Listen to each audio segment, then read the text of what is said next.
নানান সমস্যায় জর্জরিত রাজধানীর কৃষ্ণনগর স্থিত ভগিনী নিবেদিতা বালিকাবাসটি। মূলত এই বালিকাবাসীর ইনচার্জের ভূমিকা নিয়ে ক্ষোভ জানান আবাসিকেরা।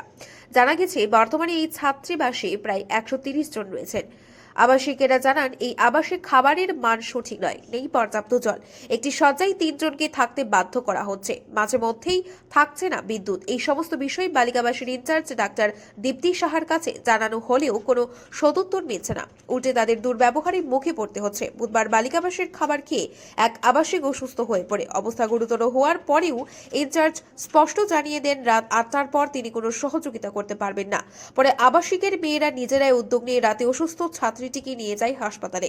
এই অবস্থায় বালিকাবাসীর ইনচার্জের ভূমিকা নিয়ে ক্ষোভ জানিয়ে ব্যবস্থা গ্রহণের জন্য বৃহস্পতিবার শিক্ষামন্ত্রীর বাসভবনে যায়। শিক্ষামন্ত্রীকে সমস্ত বিষয় অবগত করেন। ইনচার্জের স্বামীর বিরুদ্ধেও অভিযোগ জানান তারা। শিক্ষামন্ত্রী জানান, বিষয়টি গুরুত্ব দিয়ে দেখা হবে, এসসি ওয়েলফেয়ার ডিপার্টমেন্টকে অবগত করে দ্রুত ব্যবস্থা নেওয়া হবে। ইনচার্জের বিরুদ্ধে আরও অভিযোগ, আবাসিকের ভেতর প্রাইভেট টিউশন পড়ান, এতে বহিরাগতরা অনায়াসে প্রবেশ করতে পারে, তাদের নিরাপত্তা প্রশ্নচিহ্নের মুখে পড়ে। একই সঙ্গে ইনচার্জের স্বামী একজন আইনজীবী, সেই সুবাদে আবাসে তার চেম্বার রয়েছে। একই ঘটনা ঘটাচ্ছেন তিনি। এই সমস্ত বিষয়েও শিক্ষামন্ত্রীকে অবগত করেন আবাসিকেরা। তো ওই হোস্টেলে কালকে মেমে কয় মানে যারা অসুস্থ হয় 8টার পরে কেউ অসুস্থ হতে পারতো না, ডাক্তার দেখাইতে কেউ বাইরে বাড়িতে দিত না, অসুস্থ হইতে পারতো না, কেউ ডাক্তার দেখাইতে দিত না, এমন অবস্থা। তো কালকে একজন ফুড পয়জনিং অসুস্থ হয়েছিল।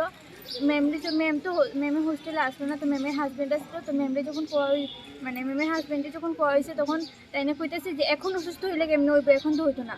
দেন আমরা হোস্টেলে দুজন সিনিয়র দিদি, তারা রাত্রে 10টার সময় হোস্টেল থেকে বারোয়া টিআরটিসি থেকে অটো নিছে।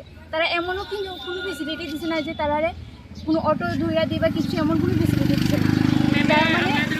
হসপিটালে অ্যাডমিট হওয়ার পরে তারা দেখছেও না, একবার খবর তো নেয় না যে তারা সুস্থ না। এটা শুধু কালকে যে ঘুরছে এমন না, বলে তোমরাই দেখো, মেয়েটাতে সেন্সিটিভ, হাত পা ঠান্ডা হয়ে গেছে, এমন অবস্থা। তাও তারা কোনো পাত্তাই দেয় না। ম্যাডামের নাম কি? ম্যাডামের নাম আমাদের হোস্টেল ভগিনী নিবেদিতা গার্লস হোস্টেল কৃষ্ণনগরে। এখানে অনেক প্রবলেম হচ্ছে কয়েকদিন ধরে। খাওয়া ভালো না, অনেক ঝাল করে বানায়, যেটার জন্য কালকে একটা স্টুডেন্ট হসপিটালাইজ হয়ে গেছে। এটার কেউ দায়িত্ব নিছে না। আমরা স্টুডেন্ট এত রাত্রে 10টা সাড়ে 11টার সময় গিয়ে অটো এনে এরপর নিয়ে গেছে। এটা পুরো ফেইন্ট হয়ে গেছিলো, এমন অবস্থা প্রথম নয়, এটা আমার সঙ্গেও একবার হয়েছে। রাত্রেবেলা এটা আমরা গেছি, আমরা স্যারের কাছে এটা বলেছি। আর একটা হলো হোস্টেলটি ক্লিন থাকে না, জল নেই সব সময়, 2-3 দিন ধরে আমরা স্নান করতে পারছি না, ভালো করে কোনো কিছু হয় না। যদি কমপ্লেন দেও আমরা কোনো কয় হ্যাঁ করবো, আর কিছু তো হয় না। আর বেশি করে যদি আমরা কই, আমরা বলবে তারা যে হোস্টেল থেকে বের হয়ে যাও, এটা কোনো কথা হলো? আর খাওয়ান কোনো জিনিস ডিসিপ্লিন করে রাখে না, সব সময় কথা শুনবে না। লাইট ফ্যান এটার ব্যাপারে তো আমি কইতামই না। আমার রুমে নিজের লাইট নেই, এরপরে একটা রুমে 2 জন করে রাখবো, একটা বেডের মধ্যে 2 জন করে রাখা দিছে। আর যারা গার্ডরা থাকে ওই জায়গাতে কয়েকজনরে রাখা দিছে। তারা কেমনে থাকবো? তারা না কাবার্ড আছে, না কোনো ফ্যাসিলিটি নেই। আমরা হোস্টেল অনেক অনেক বেশি পপুলার আছে যে ভালো, এইটা খুব ভালো, খাওয়ান ভালো করে দেয়, সব ভালো করে থাকে। কিন্তু এমন তো কিছু হইতাছে না, শুধু মানুষ ঢুকাইতেছে আর প্রবলেম হইতাছে, আর কেউ দেখতেছে না কেন এইসব হইতাছে। এটার কারণে আমরা স্যারের কাছে আইছি। স্যার কইছে যে দেখবো, আর আমরা এসসি ওয়েলফেয়ার থেকে ডাকবো, আমরা যাবো ওইখানে আছি, এটা বলে দিচ্ছি। এই যে সমস্যাটি হয়ে যাচ্ছে কতদিন ধরে হয়ে যাচ্ছে? হ্যাঁ, সমস্যাটি কতদিন ধরে হয়ে যাচ্ছে? অনেক বছর ধরে, অনেক দিন ধরে। আরো 20 থেকে আগে একজন আসছিল বিজলি হয়ে, সেটা এই ম্যাম থাকতে এত বেশি একটা প্রবলেম হইছে না, মোটামুটি একটা ভালো আছে। কিন্তু এখনের ম্যাম হওয়ার পরে থেকে কি অবস্থা, হোস্টেলের কথা কইই লাভ নেই, এত বাজে অবস্থা।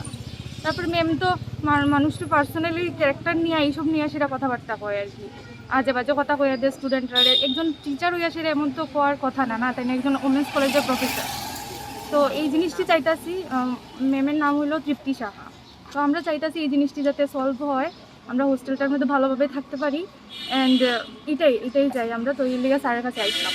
আর অসুস্থ হইলে, আমিও একবার এমন অসুস্থ হয়েছিলাম, ম্যামের সামনে দিয়ে আমি যাইতাছি, আমি সিঁড়ির থেকে পইরা পা ভেঙ্গা লাইছি। আমার সাথে 2 জন মেয়ে ছিল, তারা আমারে নিয়ে গেছে, ম্যামের সামনে দিয়ে যাইতাছি, ম্যামে কোনো রেসপন্সই করছে না। ম্যামরা কইছি যে ম্যাম আপনার রুমের থেকে একটু বরফ দেন, ম্যামে দেখা সেটা কোনো রেসপন্স করছে না। তো একজন যেহেতু একজন গার্জিয়ানের মতো তাইনে আছে, তাইনে তো আমরা রেসপন্সিবিলিটি উঠানের লেগে আছে। হোস্টেলটা দেখা রাখতেছে গীতা, তাই না, একজন গার্জিয়ানের মতো, ঠিক আছে। গার্জিয়ান হয়ে সেটা তাই না যদি আমরা একটু দেখে না ইয়ে করে না তাহলে তো তাইলে রাখার কোনো মানেই হয় না এখানের মধ্যে। তো আমরা চাইতেছি তাইলে যদি থাকে তাহলে ভালোভাবে থাকতো, হোস্টেলটাকে সুন্দরভাবে রাখতো। জানা গেছে ভগিনী নিবেদিতা বালিকা বাসটির ইনচার্জ ডাক্তার দীপ্তি সাহা মহিলা মহাবিদ্যালয়ের সংস্কৃতিতে অধ্যাপিকা। শিক্ষামন্ত্রী ছাত্রীদের জানিয়েছেন হোস্টেলের মধ্যে যেহেতু সমস্যা তৈরি হয়ে আছে সে বিষয়টা তার জানা ছিল না, বিষয়টি তিনি দেখবেন বলে আশ্বস্ত করেন।